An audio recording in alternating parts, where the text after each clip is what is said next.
EU5 may be right around the corner, but EU4 modders are still hard at work to deliver us new mods and new updates pretty much every week. So today we'll be taking a look at a recently released mod, Magni Imperii. As you can see, it is another alt history mod with a couple points of divergence. Firstly, the Normans failed to successfully invade England, but the Norse did, leaving us with Jorvik, which is actually still Catholic with a couple of Norse pockets. Secondly, King Philip II died in France without heirs, leaving a power vacuum that ultimately shattered France. But now, the country we'll be playing today, Aquitaine, has proclaimed itself a restored Carolingian kingdom. We have some more context for the situation we're in. If you want, you can go ahead and actually read all that by pausing, but I'll give you a TLDR. We have our current queen, Eleanor, who participated in the Albigensian crusade against the Cathars in southern France. This led to the Pope giving her the restored Carolingian title of Queen, yet some pockets of Cathar believers exist around Toulouse. Eleanor also embraced a form of absolute rule to prevent another collapse of the French kingdom by powerful magnates. The northern French duchies do not recognize Eleanor's claim to be the Queen of France. Many of them have fallen into the Holy Roman Empire's sphere of influence for protection, and we could expand into Iberia,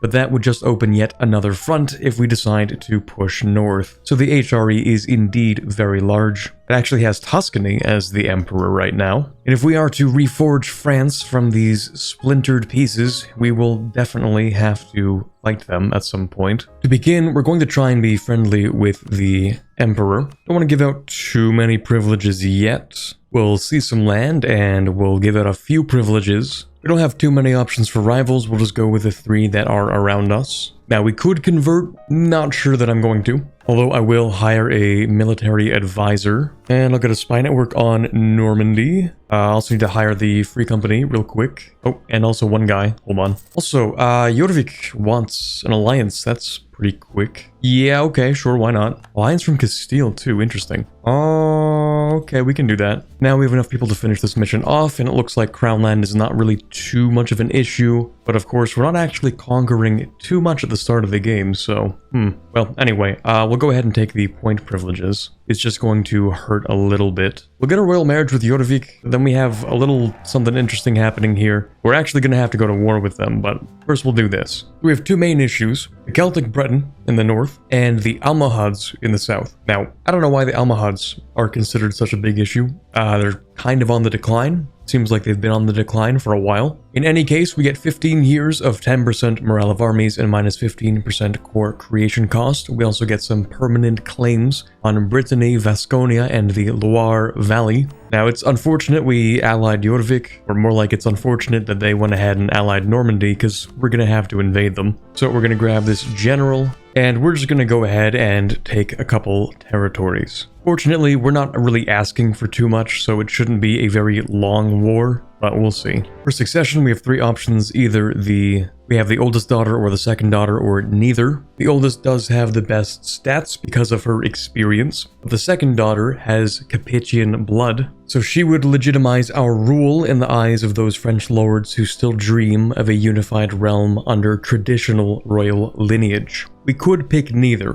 and I don't know what the outcomes are, but I'm interested in seeing what the second one will do. First, I will bump up stability by 1. The English, or I suppose they really aren't the English, they have arrived in the south though, they've landed. Also, what is up here? The Emperor will be given the choice to exploit the recent weakness in France in order to expand the empire. That's nice. That's really good. Anyway, please get stack wiped. Thank you. Jorvik is actually at medium, which is interesting. Oh right, because you have rebels. You have rebels and 5,000 people left. Easy enough to bait one of these stacks into attacking. Quick work with that scorched earth. Then we'll do the same thing again. Easy enough to bait them a second time. Okay, not a great battle, but we take that, I guess. We may need a handful more mercenaries. Fortunately, the consort is also a 3 siege general, so that's going to be pretty nice. Oh yay, another battle. Never mind. Could hardly call that a battle.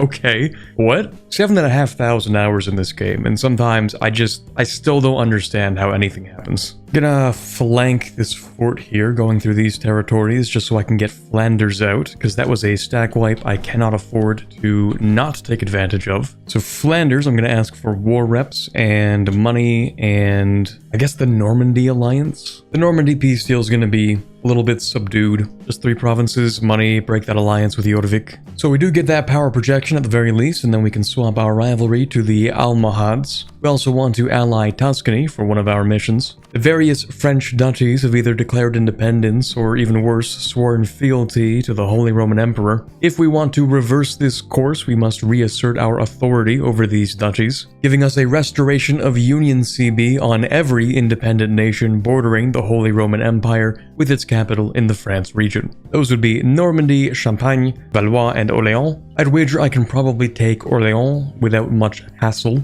Oh boy, okay. Maybe a change of plans, because we get a choice to either stay Catholic or go Cathar. And I kind of want to show the new stuff, so we're gonna go Cathar. It's actually going to let us finish this mission, a pesky thorn. The Albigensian crusade that secured our royal crown was meant to be a complete cleansing of Cathar heresy from Occitania. Our papal blessing came through crusading zeal, yet our kingdom's stability depends on the loyalty of the southern territories. Now, lore-wise, this makes no sense for Eleanor. The Albigensian crusade was mostly just a way of getting the papal blessing. It was mostly a game of politics for her, and this is not a politically wise move. Anyway, we do get 10 years of an additional missionary and 2% missionary strength. We also get our Catholic and Cathar branches. We've already gone Cathar, so we're going to pick the Cathar branch. We'll put on Enforced Unity of the Faith, of course. And we are going to need our money, so let's actually not invade anybody for the next couple of months. Maybe I'll take Defender of the Faith too, just for the extra missionary. We can convert faster, recover the economy faster, that whole deal. As for the mechanics, we have something that I don't think I've seen before. Well, actually no, it kind of looks like it's a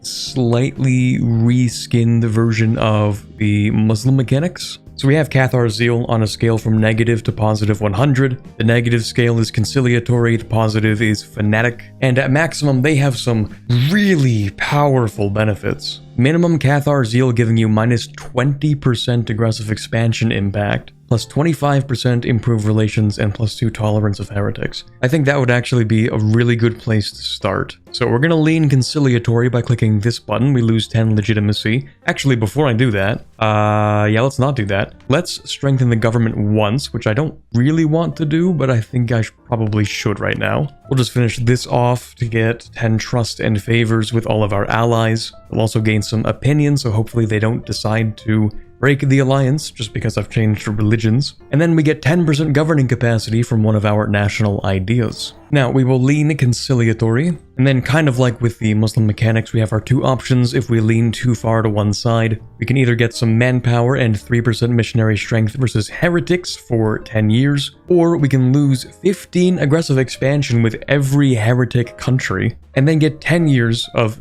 plus 2 diplo rep. So kind of insane, actually. Oh, and then of course she dies. Okay, that's cool. That's really neat. I didn't have to do any of that. Okay, we're gonna move towards conciliatory, and we're actually gonna lean even more conciliatory. Bumped up stability once, and then we're gonna finish this mission off. We feel that the Pope has been meddling around in the affairs of European kingdoms for far too long. Even the Albigensian Crusade was nothing more than a tool for politics. Why continue legitimizing our rule through the blessing of a corrupt papacy when we could instead derive our authority from divine truth itself? We get a stability and until the death of our new queen, plus 1 yearly legitimacy and 10% clergy loyalty equilibrium. It'll anger the estates, but we're gonna take some land back. I feel like I could also probably grab my union over Orléans at this point. It's really not a very difficult war at all. Don't actually need or want much from Champagne. We'll come back soon enough to grab them as another union. There we go. We'll enforce that union. It's not very expensive. We'll take money. Actually, we'll take money, and we're gonna force you to give up some claims just for the extra prestige. Of course, that does bring us to war with another country, Valois, and you don't like me. We're gonna have to fix that really quickly. Let's hire an improved relations guy, and we really need to bump up prestige as much as possible. That's one of the things that is causing them to become disloyal, and also affecting my improved relations. Really wish I could convert you to Catharism, but you took one province and kind of ruined that. So we're going to end the rivalries, and we're going to get war reps, pretty much anything that gives me prestige. Also, Champagne is just completely dead at this point. Then money, of course, will come back whenever we want to grab that union. Next, I think it's actually ideal for us to go to war with Navarra. Since we have one of their cores, they wouldn't have accepted vassalization anyway. Navarra siege, we just have to deal with Leon. We'll just take war reps and a rivalry and take a little bit of money. And Navarra. Since we are, on paper, the Kingdom of France, and thus we have dynastic claims on all of the previously held French territory, in theory, that does include Navarra. And, a little more than that, actually. We get a permanent claim on every Catholic province in the Iberia group. That's interesting.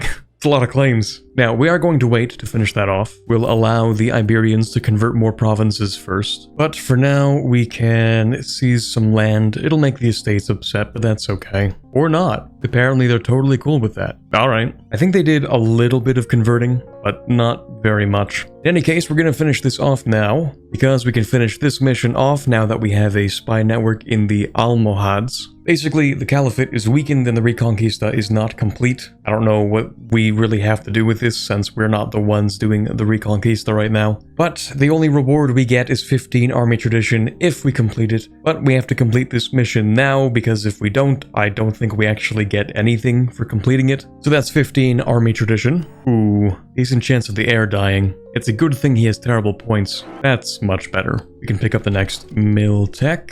Also maxed out relations with Normandy, just so that we don't have to worry too much about them breaking free. We're doing the same with Valois. We can pick up our first reform. I think I'll go with tax. Truce with Normandy has expired. They are allied to Burgundy, who we're just going to beat up real quick. There we go. Now, we actually do care about Burgundy, insofar as Burgundy has decided to eat a part of France. Now, fortunately, it seems Burgundy has not actually added these provinces to the empire. They're part of the empire, but only because Burgundy, an elector, owns them, which means we should be able to release Champagne, and they will not be a part of the empire. To get more out of Burgundy, I'd have to siege another fort, and I don't really want to do that. So we're just going to release Champagne, and we'll take a little bit of money. Tragically, my CB is gone on Champagne, but that's fine, because they are not part of the empire. Now, from Normandy, we're going to enforce the Union. Of course, we'll take a bunch of money. That's cool. They don't really like that, but that's fine. We're going to sell titles, take some land back. Now, I could finish this mission off, because we have at least 3 subjects with a capital in France. But if we get a 4th one, then we get a permanent 10% manpower in same culture group provinces. And I want that. We can also throw on strong duchies here. And then next, we're actually going to go to war with Brittany. And we'll call in Jorvik just because they can help us with Scotland and get this over with faster. Anjou, we want to break those alliances. Scotland, somehow we don't have enough to piece them out. So let's see if we can go fix that. Except you have 5 heavies? Sure, why not? Scotland's gonna give me money, war reps, and I guess break an alliance. Sure. And of course we will be taking all of Brittany. That's really expensive to core. We're gonna reduce the autonomy though. We've been given the perfect opportunity to go to war with Aragon since neither Portugal nor Tuscany will help them. I'd like to embrace the Renaissance, so we're going to take out those 1% loans again, and we'll do that. If they just pick up Miltech 6 and Aragon has Miltech 5, so with the reinforcements, we should be able to win this. There we go. We've taken the capital, and we can stack wipe them. Very nice. Avignon will leave for nothing. And from Aragon, we're going to take war reps, 3 provinces just to have the entire Pyrenees. Also, because I don't want too much aggressive expansion. Then a bunch of money and a humiliate. Now, for that idea group, I think I'm probably going to want to take a mill group. We're going to need Diplo and Admin for expansion.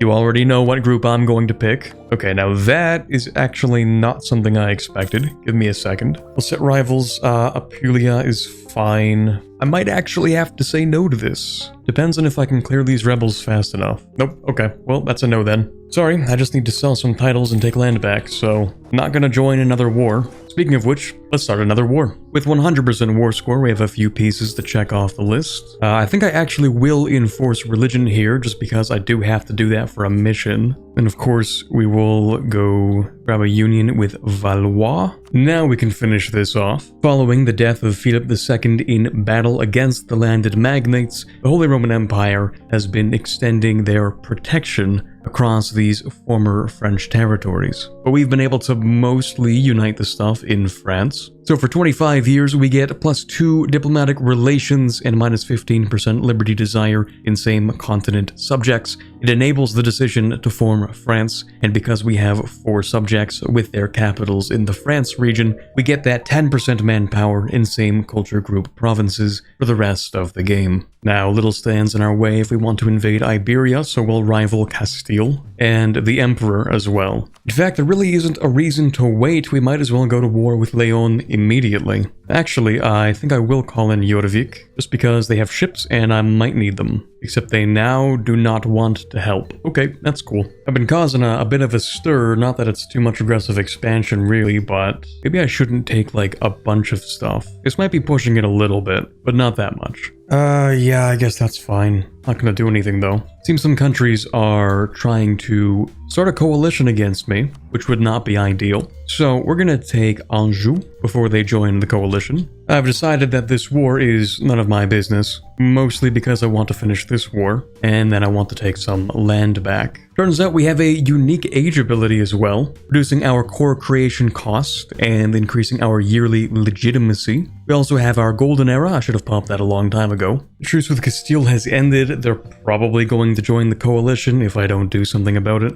So we're going to invade, and I would like to take Cantabria. Oh, okay. There goes our ruler. We have a new king. I think I might actually focus on Diplo in a minute. But anyway, we're gonna go conciliatory. New heir. Ooh. I like that one. That's a good one. Okay. I don't trust the AI to not grab that 28%, so we're gonna peace out with Provence. It'll just be that alliance with Castile, some more reps and a bit of money. And then we'll also just pick this up a little bit ahead of time, just for the innovativeness. The capital has been taken. I'm gonna sit here for a second to recover a bit of manpower, but I did just take the next tech, so we're gonna try and, I don't know about wiping, but we'll see what we can do to this Castilian stack. Alright, now we can finally take that war goal, and we'll see what we can do to Portugal here. Oh, none of my allies want to help me. I did kind of ask for help, but okay. In any case, we'll just hire a mercenary company. Now we've blockaded Portugal, and we can get them out of the war. Although, I think I'm just going to go ahead and step on their capital. There we go. Now they'll break that alliance, and I'll ask for a little bit of money.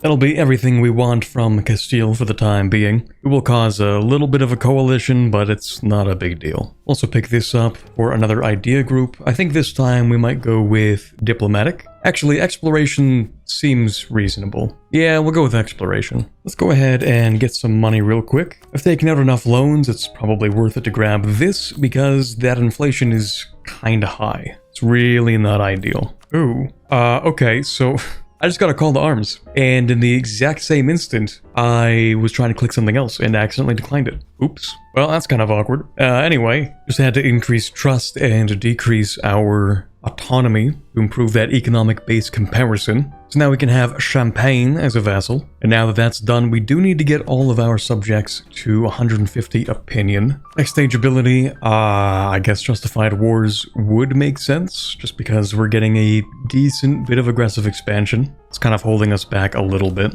I think if I enable support loyalists in Valois, should be able to enforce religion, and that'll make them like me, and then I'm gonna have to reduce their liberty desire, which isn't too hard, because I'm just gonna like dev 3 things. Stability for 90 ducats? Sure. Okay, we have finished the lineage of Lothair. Rather than ruling these lands as conquered territories, a wise monarch can transform them into a loyal extension of royal will. So we're going to reorganize our personal unions and vassals into appanages, where local autonomy serves royal centralization. This gives us an event. Now the titles of Duke and Count are reduced to courtesy. It doesn't really mention what this means though. Dukes and Counts simply don't have as much authority, I guess. I looked it up, and an appanage appears to just be a piece of land that the king would give to a younger prince, so that they can kind of rule it in their stead. I suppose maybe that's what's happening here. But in any case, all of our vassals and junior partners become appanages. Then we're going to have to focus on Diplo, and we're gonna have to wait a little bit because our Diplo rep is not very good.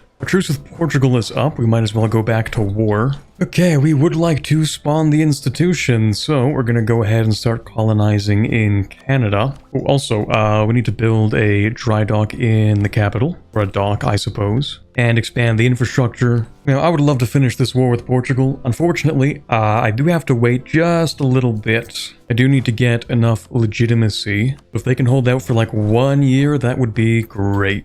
That's enough legitimacy to finish this mission off, since we needed 3 Diplo rep. It's time to abandon the old fiction of Frankish kingship and embrace a new reality. This is no longer the kingdom of a tribe or the inheritance of barbarian war chiefs. Each appanage must be ceremonially dissolved and its territories incorporated directly. We get 200 splendor and the national decision to form France will be upgraded, allowing us to inherit every one of our appanages. In addition, the provinces required will not need to be held directly. So now we really can form France. So now we can end our war with Portugal. Of course, we'll also sell a few titles, take some land back, and we should get some from conquering. And now we can actually form France. Although I think I'm going to hand out a few land rights first. So we'll inherit all of our appanages. We become France. We get the French feudalism tier 1 reform. We get a permanent claim on all of France. Of course, we get 25 prestige and new traditions and ambitions. That is not the color of France that I expected, but it's kinda nice. That does unfortunately replace our tree with a new one. Makes me wonder if you decide to play this for yourself, you might want to go ahead and just finish all of the Aquitanian missions first. But in any case, we will take our new traditions and ambitions. And boy, we do have a lot going on here. Now let's take a look at all the new stuff we got. French feudalism is our reform, minus 50 maximum absolutism, but 20% increased income from vassals and increased nobility influence. We also get the French centralization ability and the initial French centralization ability.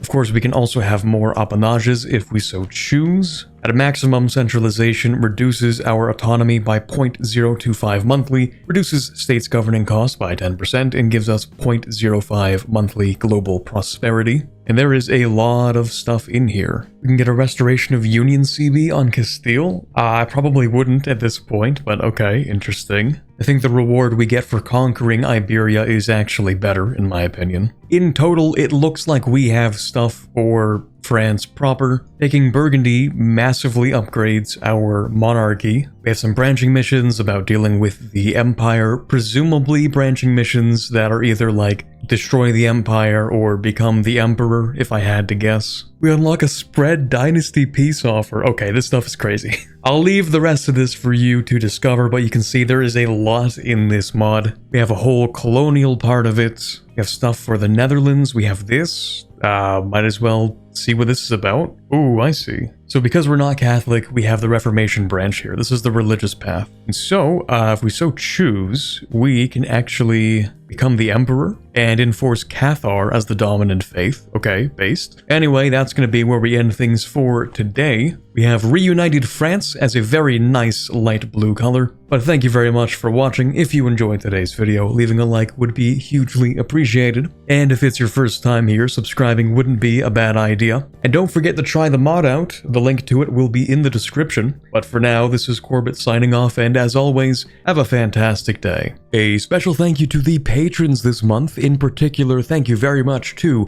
Erica, Born to Dunk, Gallo4, Gorka Maistegi, The Quebecer, Mikhail Sample, Nick Schneffel, Princess Rhea, Q-Brute, Spiro, Tillman Augustin, A.G. Forero, Ben Mottram, Quiet Guy, Rosset, Torvald, Ambient Cyan, Elysia Tatze, James Levy, Luke78776, and Robert.